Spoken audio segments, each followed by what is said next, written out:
రేపే మనకు హనుమాన్ జయంతి అతిపెద్ద పౌర్ణమి చాలా చాలా పవర్ఫుల్ అండి. ఈ రోజున మర్చిపోకుండా స్నానం చేసే నీటిలో ఇది ఒక్కటి వేసుకొని చేస్తే చాలు, గంటలోనే మీ జీవితం మారిపోతుంది. అలానే కాకుండా దరిద్రులు కూడా ధనవంతులు అవుతారు. ఆ నీటి ద్వారా ఏంటంటే మీరు తెలిసి తెలియక చేసిన తప్పులు కావచ్చు, పాపాలు కావచ్చు, అలానే కాకుండా గ్రహ దోషాలు, జాతక సమస్యలు ఇవన్నీ కూడా ఆ నీటి ద్వారా పోతాయని మనకు శాస్త్రాల్లో చెప్పబడుతుందన్నమాట. అందుకే ఖచ్చితంగా ఏంటంటే గుర్తుపెట్టుకోండి, స్నానం అనేది ఈ విధంగా ఆచరించండి. అయితే ఈ యొక్క స్నానం ఏంటంటే మీ జీవితాన్ని మార్చేస్తుంది, అద్భుతమైన ఫలితాలను తెచ్చిపెడుతుంది అనమాట. స్నానం శరీరాన్ని శుద్ధి చేస్తుందని మనందరికీ తెలిసిందే కదా. అందుకే ఈ విధంగా ఏంటంటే తప్పకుండా స్నానం అనేది చెయ్యండి. ఈ స్నానం ద్వారా మీకు మంచి మేలు కూడా చేకూరుతుంది, దైవానుగ్రహం కూడా కలుగుతుంది. నార్మల్గా రేపు హనుమాన్ జయంతి కదా, చాలా శక్తివంతమైన రోజు. ఈ రోజున ఏంటంటే గనక తప్పకుండా ఆంజనేయ స్వామిని పూజించడం, అలానే కాకుండా ఇంట్లో లక్ష్మీదేవిని కూడా పూజించడం, ఇదంతా కూడా మనం చేస్తాం. ఎందుకంటే ఈ రోజున లక్ష్మీదేవి భూమిపైన సంచరిస్తూ ఉంటుందని నమ్ముతూ ఉంటారు. అలానే కాకుండా ఆంజనేయ స్వామిని అంటే పూజించడం, ఆరాధించడం, అలానే కాకుండా ఇంట్లో దీపం పెట్టుకోవటం, ఆంజనేయ స్వామిని పూజించి గుడికి వెళ్ళటం, ఇదంతా కూడా మనం చేస్తూ ఉంటాం. కాబట్టి ఈ రోజున ముందుగా ఏంటంటే గుర్తుపెట్టుకోండి, తెల్లవారుజామున నిద్ర లేచి ఇల్లంతా కూడా క్లీన్ చేసుకొని ఇంట్లో పసుపు నీళ్లు ఖచ్చితంగా చల్లుకోండి. ఎందుకంటే ఇంట్లోకి దైవం ప్రవేశించాలంటే దుష్టశక్తులు ఇంటిని వీడాలన్నమాట. అందుకే ఇంట్లో ఉండే నెగిటివ్ ఎనర్జీ మొత్తం బయటికి వెళ్ళిపోవాలంటే ఇల్లు క్లీన్ చేసి పసుపు నీళ్లు చల్లితే ఇల్లంతా కూడా శుద్ధి అయిపోతుందన్నమాట. ఇక ఆ తర్వాత ఈ విధంగా చేసిన తర్వాత ఏంటి వాకిట్లో ముగ్గు పెట్టుకోండి, గుమ్మాలకు పసుపు రాసి కుంకుమతో బొట్టు పెట్టి ఇంకా తర్వాత ఏంటంటే కనుక ముఖ్యంగా స్నానం అనేది చెయ్యండి. ఈ స్నానం ఏంటంటే ఇప్పుడు మనం చెప్పుకుంటాం కదా, ఈ స్నానం చాలా శక్తివంతమైనది అనమాట. స్నానం ఏంటంటే మీ జీవితాన్ని మార్చేస్తుంది, అద్భుతమైన ఫలితాలను తెచ్చి పెడుతుంది అనమాట. మనం మానవులం కదండి, తెలిసి తెలియక ఎన్నో తప్పులు చేస్తూ ఉంటాం, అబద్ధాలు చెబుతూ ఉంటాము. అలానే కాకుండా మనకు పూర్వకర్మ శాపాలు, పాపాలు, ఇబ్బందులు, గ్రహస్థితులు బాలేకపోవటం, అనేక రకాల సమస్యలు రావటం, చాలా బాధలు కలగటం, ఇబ్బందులు ఎదురవ్వటం, దైవానుగ్రహం లేకపోవటం, ఇలాంటివన్నీ కూడా మనకు జరుగుతూ ఉంటాయి కదా. అయితే అలాంటి వాళ్ళకి ఏంటంటే ఈ యొక్క స్నానమే అండి ఆ బాధలన్నీ కూడా తీసేయడానికి ఉపయోగపడుతుందన్నమాట. ఈ యొక్క స్నానమే అండి మీ జీవితాన్ని ఏంటంటే కనుక అద్భుతంగా మారుస్తుందని శాస్త్రంలో చెప్పబడుతుంది. కాబట్టి ఖచ్చితంగా ఏంటంటే స్నానాన్ని ఈ విధంగా ఆచరించండి. అయితే 2 పూటలు కూడా స్నానం చేయొచ్చు. ఈ విధంగా కుదరకపోతే ఒక పూట కూడా నేను సరే చేసుకోవచ్చు అనమాట. అందుకే బకెట్ నీళ్ళల్లో ఏంటంటే కనుక గుర్తుపెట్టుకోండి, మీరు చిటికెడంత పసుపు వేపాకులను వేసుకొని చేస్తే చాలండి. గ్రహ దోషాలు ఉన్నాయనుకోండి, లేదంటే కనుక రాహుకేతు ప్రభావాలు ఉంటే వట్టివేళ్ళని మనకు బయట మార్కెట్లో దొరుకుతుంది, అది ఒకవేళ దొరికితే తెచ్చుకోండి. అది వెయ్యాలని రూల్ లేదు, కానీ ఒక 5 వేపాకు రెబ్బలు అలానే కాకుండా చిటికెడంత పసుపుని నీటిలో కలుపుకొని స్నానం చేస్తే చాలా అద్భుతమైన ఫలితం ఉంటుందండి. ఈ స్నానం చేయటం వల్ల ఏంటంటే కనుక శరీరం శుద్ధి అయిపోయి మీరు అంటే చేసిన పాపాలన్నీ కూడా ఆ నీటి ద్వారా పోతాయి, మీకు మంచి మేలు జరుగుతుంది. అలానే కాకుండా మీకు అద్భుతమైన రిజల్ట్ కూడా ఉంటుంది. అటు ఆంజనేయ స్వామి అనుగ్రహం కలుగుతుంది, ఇటు లక్ష్మీదేవి అనుగ్రహం కూడా కలుగుతుంది. పసుపు యాంటీబయాటిక్గా పనిచేస్తుంది. పసుపు ఏంటంటే కనుక మంగళకరమైనది, శుభకరమైనది, శుభాలను సూచిస్తుంది, అశుభాలను దూరం చేసి అద్భుతమైన ఫలితాలను తెచ్చిపెట్టి లక్ష్మీ కటాక్షాన్ని అందిస్తుంది అనమాట. పసుపుకు అంత శక్తి ఉంటుంది, అంత అతీత శక్తివంతమైనది. కాబట్టి ఇలా పసుపుని వేసుకొని స్నానం చేయటం, శరీరానికి పసుపుని పట్టించుకుని స్నానం చేయటం, ఇంట్లో పసుపు నీళ్లు చల్లుకోవటం ఈ రోజున చాలా మంచిదని మనకు పురాణ గ్రంథాల్లో చెప్పబడుతుంది. కాబట్టి ఈ విధంగా చేసుకోండి. శాస్త్రాల ప్రకారం ఏంటంటే కనుక ఈ రోజు స్నానం ఈ విధంగా చేసిన వారికి ఖచ్చితంగా 1,000,000 జన్మల పుణ్యం అనేది లభిస్తుంది. తెలిసి తెలియక చేసిన తప్పుల నుంచి మీకు ప్రాయశ్చిత్తం కూడా దొరుకుతుందని చెప్పొచ్చు. కాబట్టి ఇంకా ఇలా చేసేసుకోండి. ఇక ఆ తర్వాత స్నానం చేసి ఇంట్లో ఆంజనేయ స్వామిని పూజించండి. అలానే కాకుండా లక్ష్మీదేవిని కూడా పూజించండి. 2 పూటల ఇంట్లో దీపారాధన చేసుకోండి. అలానే కాకుండా ముఖ్యంగా గుర్తుపెట్టుకోండి, నల్లటి వస్త్రాలను అయితే ధరించకండి. నలుపు శనికి సంకేతం కాబట్టి నల్లటి వస్త్రాలు ధరించడం వల్ల మనకు దరిద్రం పడుతుంది. కాబట్టి నల్లటి వస్త్రాలకు దూరంగా ఉండండి. ఇక ఆ తర్వాత ఇంట్లో పూజ చేసుకుని ఆంజనేయ స్వామి ఆలయానికి వెళ్ళండి. ఇంట్లో కూడా మనము ఆంజనేయ స్వామి చిత్రపటాన్ని క్లీన్ చేసుకుని మనం పూజ చేసుకున్న తర్వాత ఒక 2 తమలపాకులను తీసుకుని దానిపైన జై శ్రీరామన్ రాసేసి ఆ తమలపాకులను సమర్పించవచ్చు. లేదంటే ఒక 11 తమలపాకులను తీసుకొని మాలలాగా అంటే మనము తయారు చేసుకుని దానిపైన జై శ్రీరామన్ రాసి ఆంజనేయ స్వామికి సమర్పించవచ్చు. ఇలా చేసుకున్నా కానీ మనకేంటంటే మంచి ఫలితాలు అయితే వస్తాయన్నమాట. తమలపాకు అతీత శక్తివంతమైనది, ప్రకృతి నుంచి లభిస్తుంది. కాబట్టి మనకు ప్రకృతి అనుగ్రహం కూడా కలుగుతుందని మనందరికీ తెలిసిందే కదా. ఇలా తమలపాకుల మాల సమర్పించి మనం ఏది కోరుకుంటుంది అంటే ఏది కోరుకుంటే అది ఖచ్చితంగా జరుగుతుందండి. అలానే కాకుండా ఏంటంటే మీకు మంచి ఫలితాలు కూడా ఉంటాయని చెప్పొచ్చు. కాబట్టి తమలపాకుల మాల ఏంటంటే కనుక 21 తమలపాకులతో కానీ 11 తమలపాకులతో కానీ 5 తమలపాకులతో కానీ ఇలా మన ఇష్టానికి తగ్గట్టుగా ఏంటంటే కనుక అన్ని కాదు, మనం ఎంతనైనా సరే తమలపాకుల మాలను కట్టి స్వామివారికి సమర్పించవచ్చు అనమాట. అలా సమర్పించడం వల్ల ఏంటంటే కనుక ఆంజనేయ స్వామి అంటే బలం, అలానే కాకుండా ఏంటంటే కనుక బుద్ధి, దానికి తోడు ఏంటంటే ఎదుగుదల, ఇదంతా కూడా ఉంటుందన్నమాట. మనమే అదంతా కూడా చూసేసి మనం ఏంటంటే ఆశ్చర్యపోతామని చెప్పొచ్చు. కాబట్టి ఖచ్చితంగా గుర్తుపెట్టుకోండి, తమలపాకులతో ఏంటంటే కనుక విధంగా చెయ్యండి. ఇక అలానే కాకుండా ఇప్పుడు చెప్పే విధంగా కూడా ఈ పరిహారం అండి తమలపాకుకు సంబంధించిందే కాబట్టి ఇది కూడా ఏంటంటే ఖచ్చితంగా మీరు చేసుకోండి. దీనివల్ల కూడా మీకు 99% మంచి జరుగుతుంది. 99% ఏంటంటే కనుక మీకు ఫలితం వస్తుందని చెప్పొచ్చు. కాబట్టి తప్పనిసరిగా ఇలా తమలపాకులతో చక్కగా స్వామివారిని పూజించండి. ఆ తర్వాత ఇప్పుడు చెప్పే తమలపాకుల పరిహారం అనేది కూడా ఆచరించండి. కాబట్టి తీసుకున్న తర్వాత దాన్ని ఏంటంటే కనుక క్లీన్ చేయండి. ఎందుకంటే దానిపైన దుమ్ము ధూళి ఇలాంటివి ఉంటాయి కదండి, అదంతా కూడా క్లీన్ చేసేయండి, సరిపోతుంది. అలా చేసిన తర్వాత ఇంకా ఇక్కడ చెప్పే విధంగా పరిహారం చేయండి. అయితే పురాణాల ప్రకారం ఏంటంటే ఈ పరిహారం చాలా మంది కూడా ఆచరించేవారు చేసేవారు. కాబట్టి వాళ్ళ కోరికలు అంటే మనకు కొన్ని కోరికలు బలంగా ఉంటాయండి. ఆ కోరికలు ఏంటంటే తీరక మనం చాలా ఇబ్బంది పడిపోతూ ఉంటాం, బాధపడతాం, ఏం చేయాలో అర్థం కాదు కదా. అయితే అలాంటి వాళ్లకు కోరికలు తీరాలన్న తొందరగా ఆ కోరికలు సిద్ధింపబడాలి, మనకు దైవానుగ్రహం కలగాలి అని ఉంటుంది. కానీ దేవుడి యొక్క అనుగ్రహం అనేది కలగదు కదా. అలాంటి వాళ్లకు కూడా ఇప్పుడు చెప్పే పరిహారం అనేది చక్కగా సిద్ధిస్తుంది అనమాట. చిన్న పరిహారమే పెద్దగా ఫలితాలను తెచ్చిపెడుతుంది. అందుకే మీరు మర్చిపోకుండా ఏంటంటే కనుక ఈ రోజున చేసుకోండి. తిదివార నక్షత్రం బాగుంది కాబట్టి ఏ పరిహారం చేసినా కానీ అది తప్పకుండా సిద్ధిస్తుంది, అది మనకు అనుకూలిస్తుంది, మంచి ఫలితాన్ని తెచ్చిపెడుతుంది, మనకు దైవానుగ్రహాన్ని కూడా కలిగిస్తుంది అనమాట. అందుకే మీరు తమలపాకును తీసుకున్న తర్వాత అందులో ఇక్కడ చూయించే విధంగా ఒక చిన్న నిమ్మకాయ సైజ్ అంత బెల్లాన్ని పెట్టండి. ఆ తర్వాత వచ్చేసి ఒక స్పూన్ అంతా ఎర్రపప్పు పోయండి. ఎర్రపప్పు గ్రహాలకు అంకితం చేయబడితే బెల్లం ఏంటంటే కనుక కోరికను తీర్చి కుబేరులాగా మారుస్తుంది, మంచి రిజల్ట్ని తెచ్చిపెడుతుంది అనమాట. అందుకే తమలపాకు మీద ఈ విధంగా పోసేసిన తర్వాత చక్కగండి జై శ్రీరామ్ అనుకుంటూ లేదంటే ఓం హనుమతే నమః అనుకుంటూ మీరు ఏంటంటే కనుక మీ మనసులో బలంగా కోరికను కోరుకోండి. అలా మీరేంటంటే కనుక ఇలా బలంగా కోరికను కోరుకొని ఆ తర్వాత ఆ యొక్క అంటే తమలపాకులో పెట్టిన ఈ యొక్క బెల్లం కావచ్చు, అలానే కాకుండా ఎర్రపప్పు పెట్టాం కదా, ఇది గ్రహాలకు అంకితం చేయబడుతుంది, గ్రహస్థితిని మెరుగుపరుస్తుంది, అద్భుతమైన ఫలితాలను తెచ్చిపెడుతుంది, మీ జీవితాన్ని మారుస్తుంది అనమాట. అలానే కాకుండా ఏంటంటే కనుక మీకుండే కోరిక ఎటువంటిదైనా సరేనండి, ఈ కోరిక ఆ కోరికని కాదు, మీ కోరికలు తీరటం లేదు, మీరు కుబేరులాగా మారటం లేదు, దైవానుగ్రహం లేదని బాధపడతారు కదా. అయితే అలాంటి వాళ్ళకి ఏంటంటే కనుక కోరిక తీర్చడానికి కొంతమందికి ఏంటంటే సంతానం కలగాలని ఉంటుంది, కొంతమందికి ఏంటంటే కనుక ఉద్యోగం రావాలని ఉంటుంది. ఇలా ఒక్కొక్కరికి ఒక్కొక్క కోరిక ఉంటుంది. ఇదే కోరిక అందరికి ఉంటుందని చెప్పట్లేము, అలా అని ఏంటంటే కనుక కోరికలు ఉండవని కూడా మనం చెప్పట్లేదు కదా.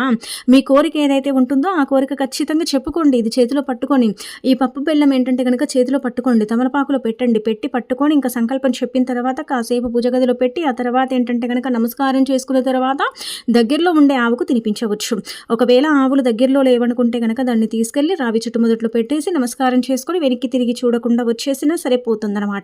అలా కూడా మీకు ఫలితం వస్తుంది. మీ కోరిక వారం తిరిగేసరికి తీరిపోతుందండి. ఖచ్చితంగా ఆంజనేయ స్వామి మీ కోరికను తీరుస్తాడని పురాణ గ్రంథాల్లో క్లుప్తంగా చెప్పబడుతుంది. కాబట్టి ఈ రోజున మర్చిపోకుండా ఈ పరిహారం చేయండి. ఎవరికైతే కోరిక తీరాలని ఉంటుందో, కోరిక తీరక ఇబ్బంది పడతారో, బాధపడతారో అలాంటి వాళ్లకు ఈ పరిహారం అనేది సిద్ధిస్తుందని సిద్ధశాస్త్రంలో కూడా చెప్పబడుతుంది. అందుకే మీరు ముఖ్యంగా ఏంటంటే కనుక ఈ యొక్క పరిహారం అనేది పరిపూర్ణ నమ్మకంతో చేసుకోండి, మంచి రిజల్ట్ అనేది వస్తుంది. కానీ ఎవరికి చెప్పకుండా చేసుకుంటేనే ఎక్కువగా రిజల్ట్ అయితే పొందవచ్చు. ఆ తర్వాత ఈరోజు పౌర్ణమి కూడా ఉంది కాబట్టి ఆవాలను ఈ ప్రదేశంలో పడిస్తే చాలు అనేక రకాల దరిద్ర బాధల నుంచి, దరిద్ర సమస్యల నుంచి, అనేక రకాల ఇబ్బందుల నుంచి మీరు బయటపడతారు. అలానే కాకుండా ఏదైనా చెడున్నా సరేనండి దాని నుంచి కూడా మీరు బయటపడే అవకాశం అయితే ఉంటుందన్నమాట. మనం ఏంటంటే ఆవాలే కదా, ఆవాల వల్ల ఏం జరుగుతుంది, ఆవాల వల్ల ఏం ఫలితం వస్తుంది అనుకుంటాం. కానీ ఎందుకు రాదు, ఫలితం ఖచ్చితంగా వస్తుంది. మార్పుని మీరే మీ కళ్ళతో చూడగలుగుతారనమాట. ఆవాలు అతీత శక్తివంతమైనవి. ఆవాల్లో ఏంటంటే కనుక అనేక రకాల అంటే ఒక రకంగా చెప్పాలంటే పవర్స్ అనేవి ఉంటాయన్నమాట. ఆవాలు తంత్రపరంగా, మంత్రపరంగా, యంత్రపరంగా కూడా ఉపయోగపడతాయి. ఆవాలు చిటికెలో ఏంటంటే కనుక అంటే చిటికెలో మనకు సమస్యను తీరుస్తాయి, మనకుండే దరిద్రాలను తొలగొడతాయి, మనకుండే ఇబ్బందుల నుంచి కూడా మనల్ని బయటపడేస్తాయి అనమాట. అందుకే ఆవాలకు అంత పవర్ ఉంటుంది, అంత శక్తి ఉంటుందని శాస్త్రాల్లో చెప్పబడుతుంది. కాబట్టి ఒకటే స్పూన్, ఎక్కువగా కూడా అవసరం లేదు. పరిహార పరంగా మనకి ఏంటంటే కనుక ఒక చిన్న టీ స్పూన్ ఆవాలు అయితే చాలండి, ఎక్కువగా తీసుకోవాల్సిన అవసరమే లేదండి. మన అందరిలో ఉంటాయి కదా, మనం ఏం పెద్దగా డబ్బుని కూడా ఖర్చు పెట్టాల్సిన అవసరం లేదు. అందుకే ఒకటే స్పూన్ ఆవాలు తీసుకోండి. అలా తీసుకున్న తర్వాత తెల్లని కాగితంలో పోసుకోండి. డైరెక్ట్గా చేతిలో అయితే పట్టుకోలేం కదా, అవి కింద పడుతూ ఉంటాయి, సన్నగా ఉంటాయి కదా. అంటే సన్నవైనా సరే, దొడ్డువైనా సరే, ఏవైనా సరేనండి పర్వాలేదు, తీసుకోండి. ఒక స్పూన్ తీసుకోండి, తెల్లని కాగితంలో పోయండి. ఇది ఎందుకు చేయాలంటే కనుక భూతాలు పట్టి పీడిస్తూ ఉంటాయి, పిశాసాలు మన వెంటే ఉంటూ ఉంటాయి. అలానే కాకుండా మన మీద ఎవరో అంటే మనకు తెలిసిన వాళ్ళు కావచ్చు, తెలియని వాళ్ళు కావచ్చు, చెడు ప్రయోగాలు చేస్తూ ఉంటారు, ఇబ్బంది పెడుతూ ఉంటారు, బాధ పెడుతూ ఉంటారు. ఏం చేయాలో అర్థం కాదు, ఎవరికి చెప్పుకోవాలో కూడా తెలియక మనం ఏంటంటే చాలా అంటే ఇబ్బంది పడిపోతూ ఉంటాం కదా. అయితే అలాంటి వాళ్ళకి ఈ పరిహారం చక్కగా సిద్ధిస్తుందన్నమాట. ఎందుకంటే ఈరోజు తిదివార నక్షత్రం పౌర్ణమి చాలా వరకు కూడా లక్ష్మీదేవికి అత్యంత ప్రీతికరమైనది అనమాట. ఈరోజు అమ్మవారిని అలానే కాకుండా ఆంజనేయ స్వామిని పూజిస్తే చాలా మంచిదండి, సకల శుభాలు చేకూరుతాయి, అద్భుతమైన ఫలితాలను తెచ్చిపెడతాయి ఈ రోజు. కాబట్టి మీరు ఏంటంటే విధంగా పూజ చేసుకోండి. ఆ తర్వాత ఆవాలు తీసుకోండి. మీ మీద ఏదైతే చెడు ప్రయోగం జరిగిందని మీకు అనుమానం అనుమానము, సందేహము, డౌట్లు ఉంటాయి కదా! అలాంటి వారు ఏంటంటే గనక ఇలా ఆవాలు తీసుకొని ఇలా పేపర్‌లో పెట్టుకొని ఇంకా మీరేం చేయండంటే గనక ఇక్కడ చెప్పే విధంగా యాజ్ ఇట్ ఈస్‌గా ఫాలో అయిపోండి. మీకే పరిహారం అనేది తెలిసిపోతుంది. మీకు అర్థమైపోతుంది. మీకు ఫలితం వస్తుందా? రాదా? అనేది ఏంటంటే గనక మీరే మీ కళ్ళతో చూడగలుగుతారని చెప్పొచ్చు. కాబట్టి మీరేం చేయండంటే గనక ఇక్కడ అంటే ఆవాలు ఇంకా పేపర్‌లో పోసి పొట్లం కట్టారు కదా! అంటే మొత్తం పొట్లం ఏం కట్టకండి. చేతిలో పేపర్‌లో పోసేసి చేతిలో పట్టుకొని ఇంకా తర్వాత ఇక్కడ చెప్పే విధంగా ఈ మంత్రాన్ని పఠించండి. హామ్ ఫట్ స్వాహ అనుకోండి. మీకేదైతే చెడు ఉందో అంటే ఇప్పుడు మనకు ఏదో గాలి సోకింది, మా మీద ఎవరో ఏదో చేయించారు, మాకు వాళ్ళ పేరు తెలుసంటే వాళ్ళ పేరు తీసుకొని హామ్ ఫట్ స్వాహ అని ఆవాల మీద ఇలా ఏంటంటే ఊదండి. ఊదిన తర్వాత తల చుట్టూ 21 సార్లు తిప్పండి. తిప్పిన తర్వాత ఆవాలను తీసుకెళ్ళి ఏంటంటే గనక ఏదైనా చెట్టు మొదట్లో కానీ లేదంటే గనక బయట మురికి కాలువలు ఉంటే అక్కడ మీ ఇంటికి దూరంగా మళ్ళీ మీ ఇంటి ముందే పోసుకున్నారనుకోండి ఎలాంటి ఫలితం అనేది రాదు. అందుకే కొంచెం మీ ఇంటికి దూరంగా మురికి కాలువలు ఉంటే మురికి కాలువల్లోనే పోసేయండి. లేదంటే గనక దాన్ని తీసుకెళ్ళి దూరంగా పడేయండి. పారే నీళ్ళు ఉంటే ఇంకా మంచిది, అక్కడ కూడా పడేయవచ్చు. అందరికీ పారే నీళ్ళు కూడా ఉండవు కదా! అలాంటి వాళ్ళు ఏంటంటే గనక ఇలా చెట్టు మొదట్లో వేయొచ్చు. మురికి కాలువలో పారే నీళ్ళలో పడేసుకున్న ఫలితం వస్తుంది. ఖచ్చితంగా మీ మీద ఎలాంటి నెగిటివిటీ అనేది ఉండదు. ఎవరైనా ఏదైనా చేయిస్తే కూడా అది తొలగిపోతుంది. అలానే ఒక రోజులోనే ఫలితం వస్తుంది, 2 రోజుల్లోనే రాదు. మెల్లిమెల్లిగా ఫలితాలను మీరే మీ కళ్ళతో చూస్తారు. మీరే ఏంటంటే గనక షాక్ అయిపోతారు. మీరు ఆశ్చర్యానికి గురవుతారని చెప్పొచ్చు. అంత చక్కగా పనిచేసే పరిహారం అండి. మనం ఏంటంటే ఆవాలే కదా, ఆవాల వల్ల ఏం జరుగుతాయి, ఆవాల వల్ల ఏం ఫలితం వస్తుంది, ఏది రాదులే వేస్ట్ అనుకుంటారు. కానీ అలా అనుకోకండి. ఆవాల వల్ల చాలా జరుగుతాయి. అనేక రకాల ఫలితాలను పొందొచ్చు. అన్ని విధాలుగా కూడా మనకు బాగా కలిసి వచ్చేలాగా చేసుకోవచ్చు. ఎలాంటి ఇబ్బంది లేకుండా కూడా మనం చేసుకోవడానికి ఈ పరిహారం అనేది మనకు అన్ని విధాలుగా కూడా అనుకూలిస్తుంది అనమాట. ఫలితం రాదని అనుకోకుండా మనం ఏంటంటే కనుక వస్తుందని మాత్రం చేసుకుంటే తప్పకుండా అది సిద్ధిస్తుంది, ఫలితం అనేది వస్తుంది. కావున ఈ ఆవాల పరిహారం చేసేయండి. ఇంకా అక్కడ పడేసి వచ్చిన తర్వాత ఇంటికి వచ్చిన తర్వాత కాళ్ళు చేతులు శుభ్రం చేసుకోండి. సమయం సందర్భం అంటూ ఏమీ లేదు. ఎప్పుడు చేసుకున్నా కానీ బాగానే ఫలితం అయితే వస్తుంది. మీరే ఏంటంటే కనుక ఆ ఫలితాన్ని చూసి షాక్ అయిపోతారనమాట. అంటే మన మీది నుంచి చెడు దిగిపోయిందని మనకి ఎలా తెలుస్తుంది, మన మీది నుంచి చెడు అనేది వెళ్ళిపోయిందని మనకి ఎలా తెలుస్తుందని కొంతమందికి సందేహాలు రావచ్చు. అయితే ఒకటి గుర్తుపెట్టుకోండి, ఏదో భారం తగ్గిపోయినట్టు అనిపిస్తుంది. ముందుగా ఏంటంటే కనుక ఈ పరిహారాలు చేసిన తర్వాత మనకు కనుక భారం తగ్గిపోయినట్టు అనిపిస్తే ఖచ్చితంగా మన దగ్గర ఉండే చెడు నెగిటివిటీ ఏంటంటే కనుక దూరం అయిపోయిందని అర్థం అనమాట. అలానే కాకుండా మునుపటి కంటే కూడా అంటే పోయిన రోజుల కంటే కూడా ఇప్పుడు ప్రజెంట్ రోజుల్లో మనం చాలా హ్యాపీగా ఉంటాము.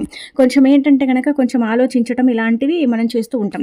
అదే ఒక వ్యక్తికి గాలి సోకినా ఏదైనా అంటే తాకినా ఇలా జరిగితే ఆ వ్యక్తి ఏంటంటే కనుక ఎప్పుడు అంటే డిప్రెషన్లోనే ఉంటూ ఉంటాడనమాట. ఆలోచనలు పడిపోతారు, ఆలోచిస్తూ ఉంటారు, ఏం చేయాలో అర్థం కాదు, అలా బాధపడుతూ ఉంటారు కదా. అలా జరగకుండా ఉండాలంటే మాత్రం ఈ పరిహారం అనేది చేసుకోండి. ఈజీగా చేసేసుకునేది ఫలితం వస్తుంది. తప్పకుండా మీరేంటంటే షాక్ అయిపోతారు కాబట్టి ఇంకా ఆచరించుకోండి. ఆ తర్వాత ఈరోజు మనకు పౌర్ణమి, అలానే కాకుండా హనుమాన్ జయంతి కాబట్టి కొన్ని నియమాలు తప్పక ఆచరించాలి. ఈ నియమాలు పాటించకపోతే ఏమవుతుందంటే కనుక మన ఇంట్లో మనమే కష్టాలకు కారణం అవుతాము. మన ఇంట్లో మనమే ఏంటంటే కనుక నష్టాల బారిన ఇంటిని పడేసేలాగా మనమే ప్రోత్సహిస్తాం అన్నమాట. అందుకే కొన్ని నియమాలు తప్పక ఆచరించాలి. అయితే చాలామందికి తెలుసుండొచ్చు, కొంతమందికి తెలియకపోవచ్చు కదా. కాబట్టి పాటిస్తేనే కదా మంచి ఫలితం అయితే ఉంటుంది. అందుకే మీరు ఏం చేయనంటే కనుక గుర్తుపెట్టుకోండి, ఈ రోజున అంటే ఇలా మూగ జీవాలని కొట్టడం కానీ హింసించడం కానీ చెయ్యకండి. ఆ తర్వాత దూర ప్రయాణాలు చెయ్యకండి. కొంతమందికి ప్రయాణాలు అనుకూలిస్తే కొంతమందికి అసలు అనుకూలించవన్నమాట.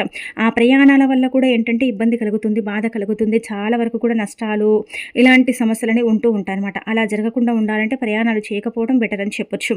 ఇక ఆ తర్వాత ఈరోజు నల్లటి వస్త్రాలు, గ్రే కలర్లో ఉండే బట్టలు ధరించకండి. నాన్ వెజ్ అస్సలు కూడా తినకండి. బయట కావచ్చు లేదంటే కనుక ఇంట్లో కావచ్చు, వండుకొని తినకూడదు, బయట కూడా తినకూడదు. ఇక అలానే కాకుండా దగ్గరలో ఉండే ఆంజనేయ స్వామి ఆలయానికి వెళ్ళండి. అక్కడ ఏంటంటే కనుక సింధూరంతో అభిషేకం చేయడం కానీ, సింధూరంతో బొట్టు పెట్టడం కానీ, అదే బొట్టు తీసుకుని మళ్ళీ మనం ధరించడం కానీ, ఇలాంటి చిన్న చిన్న నియమాలను పాటించడం వల్ల, చిన్న చిన్న పనులు చేయటం వల్ల తప్పకుండా ఆంజనేయ స్వామి అనుగ్రహం కలుగుతుంది. సకల శుభాలు చేకూరుతాయి. చాలా అద్భుతమైన ఫలితాలతో మీ లైఫ్ అనేది సెట్ అయిపోతుందని చెప్పొచ్చు. అంత చక్కగా ఏంటంటే కనుక పనిచేసే పరిహారం. ఫలితం రాదని మనం అనుకోని చేస్తే మాత్రం అది రాదు. ఫలితం వస్తుందనుకోని మనం చేసుకుంటే మాత్రం ఖచ్చితంగా ఫలితం అనేది వస్తుంది. ఆ ఫలితాన్ని మనం మన కళ్ళతో చూడగలుగుతాం అనమాట. అలా ఈ పరిహారాలన్నీ కూడా సిద్ధిస్తాయి కాబట్టి చేసుకోండి. 100% రిజల్ట్ ఉంటుందన్నమాట. అయితే ఖచ్చితంగా మార్పునైతే చూడగలుగుతారని చెప్పొచ్చు. కాబట్టి ఇలా చిన్న చిన్న నియమాలను పాటించండి. ఇక ఆ తర్వాత రేపు హనుమాన్ జయంతి, అలానే కాకుండా పౌర్ణమి కదా. పౌర్ణమి లక్ష్మీదేవికి అత్యంత ప్రీతికరమైనదని మనందరికీ తెలిసిందే కదండి. అందుకే మీరు ఏం చేయండి అంటే గుర్తుపెట్టుకోండి, ముఖ్యంగా ఈ రోజున తప్పకుండా ఇది తినండి. ఇది తినటం వల్ల జాతక దోషాలు, జాతక సమస్యలు, అనేక రకాల ఇబ్బందులు, నష్టాలు, కష్టాలు, బాధలు ఉంటూ ఉంటాయి కదా. వాటన్నిటి నుంచి కూడా మీరు తప్పకుండా బయటపడతారనమాట. చాలా మంచి రిజల్ట్ని చూడగలుగుతారు. కాబట్టి తమలపాకుని తీసుకొని తమలపాకు మీద ఏంటంటే గనక బెల్లం పెట్టి అదేంటంటే భగవంతుడికి నివేదన చేసి దానిపైన 2 చుక్కల అంటే ఆవునేతిని కానీ అలానే కాకుండా తేనెని కానీ పోసేసి అదేంటంటే చక్కగా తినేయండి. ఇలా తినటం వల్ల మీకేంటంటే అనారోగ్య సమస్యలు తొలగిపోతాయి, ఆరోగ్యంగా ఉండగలుగుతారు. అద్భుతమైన ఫలితాలను మీరే మీ కళ్ళతో చూసి షాక్ అయిపోతారండి. అంత చక్కగా పనిచేసే పరిహారం అన్నమాట. ఖచ్చితంగా తినండి. జాతక సమస్యలతో చాలామంది ఇబ్బంది పడతారు, సతమతమవుతూ ఉంటారు, ఏం చేయాలో అర్థం కాదు కదా. అలాంటి వాళ్ళకైతే ఇది చక్కగా ఉపయోగపడుతుందన్నమాట. గ్రహాలు నీచ స్థాయిలో ఉండటం, అలానే కాకుండా ఏంటంటే కనుక శని ప్రభావం ఎక్కువగా ఉండటం, అలానే రాహుకేతు ప్రభావాలు తీవ్రంగా ఇబ్బందులు ఉండటం, ఇదంతా కూడా జరుగుతూ ఉంటుంది కదా. అలాంటి వాటి నుంచి మీరు బయటికి రావాలంటే ఈ పరిహారం అనేది మీకు చక్కగా అనుకూలిస్తుందన్నమాట. తమలపాకు అతీత శక్తివంతమైనది, ఆరోగ్యానికి కూడా చాలా మంచిది. అలానే కాకుండా ఇంకొకటి ఏంటంటే ఇక్కడ మనం చూసుకుంటే మనకు ముఖ్యంగా మనం గమనించుకుంటే ఏంటంటేనండి బెల్లం చాలా శుద్ధి అయినది, శరీరాన్ని మొత్తం కూడా క్లీన్ చేస్తుంది, మన గ్రహస్థితిని మెరుగుపరుస్తుంది. ఆవు నెయ్యి శుద్ధి అయినది. అలానే కాకుండా ఆవు నెయ్యి అందరికి అందుబాటులో ఉండకపోతే తేనె ఉంటుంది కదా, ఆ తేనె 2 చుక్కలు పోసేసి తినొచ్చు. లేదంటే డైరెక్ట్గా బెల్లం తమలపాకు కూడా తినొచ్చు అనమాట. అలా తినటం వల్ల మా జీవితం అనేది మారిపోతుందని పురాణ గ్రంథాల్లో క్లుప్తంగా చెప్పబడుతుంది. కాబట్టి రేపు హనుమాన్ జయంతి రోజున ఖచ్చితంగా తినండి. ఏం చేసినా చేయకపోయినా ఇది మాత్రం తప్పకుండా తిని చక్కగా ఆంజనేయ స్వామి అనుగ్రహానికి పాత్రలు కండి.